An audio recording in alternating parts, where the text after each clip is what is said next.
अगर उन्होंने वाकई कुछ ऐसा पीएसए के लायक किया होता तो अदालत से उनको रिलीफ नहीं मिलता। अदालत से रिलीफ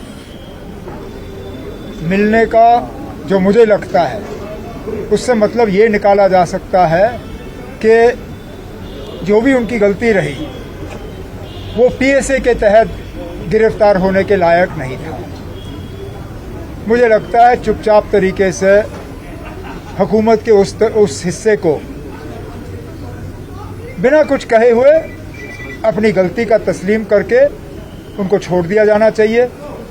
बाकी जैसे अदालत ने कहा पुलिस अपनी इंक्वायरी जो है वो जारी रखें, पुलिस अपनी इन्वेस्टिगेशन करते रहें। अगर इन्वेस्टिगेशन के बाद कुछ ऐसा पाया गया तो फिर वो कोर्ट को जो है कॉन्फिडेंस में लें। लेकिन फिलहाल जो कोर्ट के ऑब्जर्वेशंस रहे हैं, मुझे लगता है कि जल्द से जल्द उनके ऊपर जो ये पीएसए का केस ठोका गया है उसको विड्रॉ किया जाना चाहिए। अगर हाईवे मेरा होता मैंने खोल दिया होता अभी तक। ये हाईवे गवर्नमेंट ऑफ इंडिया का है। अगर इनसे नहीं चलता तो हमारे हवाले करें ना। हम यहाँ जो कमरे में इंजीनियर बैठे हैं, मैं इनकी टीम एक भेज के वहाँ उनको तैनात कर दूंगा। हमें अब बहुत हो गया है। हमने सब्र से काम लिया क्योंकि ये रोज हमें कहते थे कि आज होगा आज होगा आज होगा, लेकिन नहीं हो रहा।